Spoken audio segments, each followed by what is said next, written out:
एबे आंचलिक पाणीपाग विभाग पक्षर एक बड़ खबर अथवा पाणीपाग जनित एक विशेष सूचना सामना को आसी। सूचना अनुसार बंगोपसागर में सृष्ट एक घूर्णिबल और मौसुमी पवन प्रभाव में राज्य में विभिन्न जिले में बिजुली घड़घड़ी सहित वर्षा आशंका रही। वर्षार परिमाण वृद्धि हेले किछि स्थान में बन्यार परिस्थिति सृष्टि हो पारे बोली आशंका कराଯାଉଛି। तेबे आगु केउ जिला केते प्रतिशत वर्षा हो केउ जिला को एहर प्रभाव अधिक मात्रा रहिबो एने संपूर्ण अपडेट जानिबा किंतु ता पूर्वरु वीडियो गोटे लाइक करंतु सावन सहित वीडियो को बहुत मात्रा शेयर करंतु।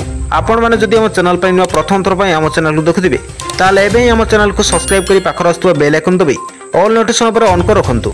आपण माने हमर न्यूज को केउ जिला देखुचंती तळे कमेंट माध्यम निहाती जणाइबे जहा द्वारा जेबे भी जेकोसी लेटेस्ट पाणीपागर सठिक सूचना आपण माने हम चैनल माध्यम सर्वप्रथम पाई परिबे।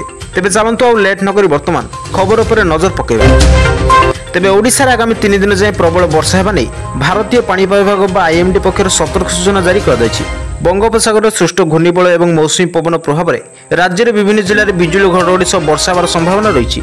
आंचलिक पाणीपाग केन्द्र पूर्वानुमान अनुसार भुवनेश्वर, अनुगुल, केन्दुझर, मयूरभंज, बालेश्वर और भद्रक जिले में आगामी 24 घंटा मध्य प्रबल वर्षा नहीं ऑरेंज अलर्ट जारी कर दैछि। यह सहित राज्य में 25 जिले में हालुकार मध्यम धरण वर्षा सह वज्रपात होगा नहीं येलो अलर्ट जारी कर दैछि। उपकूल और दक्षिण और केतेक अंचल में कालबैशाखीर प्रभाव देखादेव। उत्तर पश्चिम बंगोपसागर और उत्तर उपकूल अंचल में एक घूर्णिबल सृष्टि होइछि जहाँ आगामी 13 जून 2025 पर्यंत वर्षार परिमाण वृद्धि कराइबो।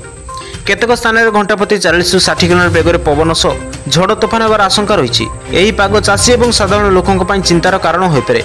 पाणीपाग विभाग मत्स्यजीवी मानकु समुद्र को न जावाई परामर्श देछि कारण उत्तर पूर्व बंगोपसागर में 45 से 65 किलोमीटर बेगर पवन बहिबार आशंका रही। चाषी मानक फसल सुरक्षा आगुआ पदक्षेप नेबाकु साधारण जनता वज्रपात समय खोला स्थान में न रही निरापद आश्रय नेबाकु अनुरोध कर वर्षा खरा और गरम किछि आश्वस्ति आनिदेव बोली आशा करा जाउछि।